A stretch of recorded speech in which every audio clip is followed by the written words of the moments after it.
बहुत समय पहले की बात है। एक छोटा सा गांव था जिसका नाम था हरिपुर। यह गांव अपनी शांति, सादगी और मेहनती लोगों के लिए प्रसिद्ध था। मगर इस गांव में एक अजीब बात भी थी। यहाँ एक गधा रहता था जिसका नाम था गोपी। गोपी कोई आम गधा नहीं था। वह थोड़ा हटकर था, सोचता बहुत था और काम में आलसी भी था। वह सोचता था, अगर मैं पक्षियों की तरह उड़ सकता तो कोई काम न करना पड़ता, आराम ही आराम।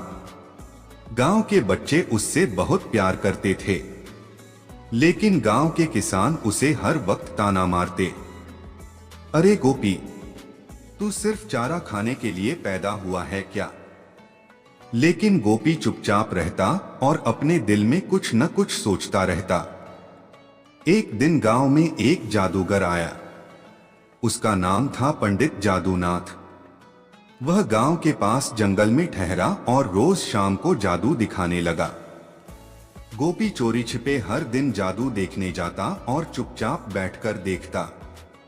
एक दिन जादूनाथ ने उड़ने वाला जादू दिखाया, जिससे एक बकरी हवा में उड़ गई। गोपी की आंखों में चमक आ गई। बस मुझे यही चाहिए। अगर मैं उड़ जाऊं तो न काम करना पड़े, न ताने सुनने पड़े। गोपी ने रात को जादूनाथ के तंबू में जाकर उसका जादू करने वाला उड़ता पंख चुरा लिया। सुबह होते ही वह गांव के ऊपर उड़ने लगा, वो भी एक गधा होकर। पूरा गांव हैरान रह गया। अरे, उड़ता गधा, यह तो चमत्कार है। बच्चे ताली बजा बजाकर चिल्ला रहे थे और बड़े लोग उसकी पूजा करने लगे। अब गोपी कोई आम गधा नहीं था। वह अब बन चुका था उड़ता गधा गोपी महाराज। लोग उसकी पूजा करने आने लगे। कोई दूध चढ़ा रहा था तो कोई माला।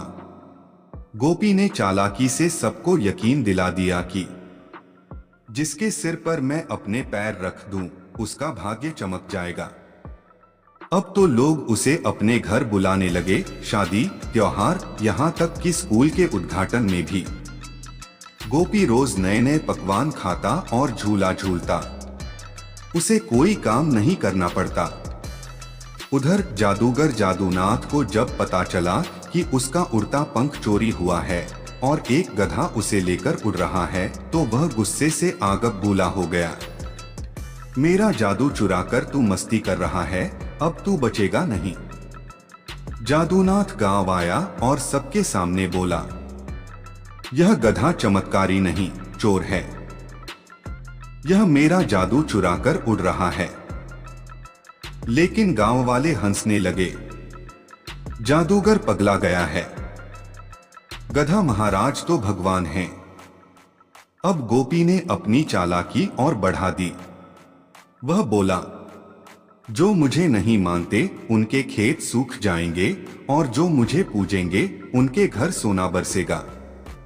लोग डर गए और डबल श्रद्धा से उसकी पूजा करने लगे। जादूनाथ ने आखिरी बार कोशिश की। उसने गांव वालों को जादू दिखाकर समझाने की कोशिश की, पर गोपी ने उड़ते हुए ऐसा अभिनय किया जैसे वह गांव की रक्षा कर रहा हो। अब तो गोपी का नाम गधा देव रख दिया गया। एक दिन एक बच्चा, छोटू, जो बहुत समझदार था, उसने जादूनाथ की बात मानी और गोपी का पीछा किया।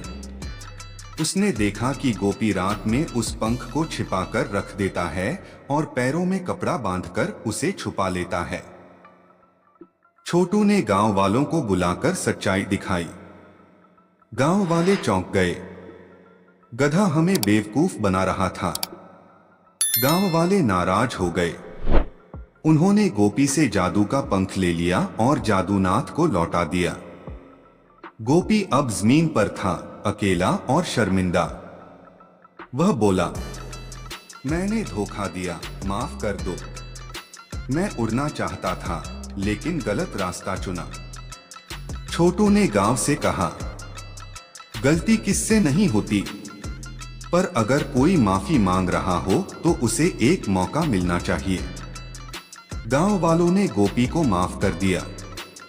जादूनाथ ने भी गोपी को एक खास तोहफा दिया। अब तू बिना पंख के नहीं मेहनत से उड़ पाएगा। उसने गोपी को मेहनती बनने का मंत्र दिया। अब गोपी हर रोज मेहनत करता, बच्चों को हंसाता और कभी कभी जादूनाथ की मदद से बच्चों के लिए उड़ता भी।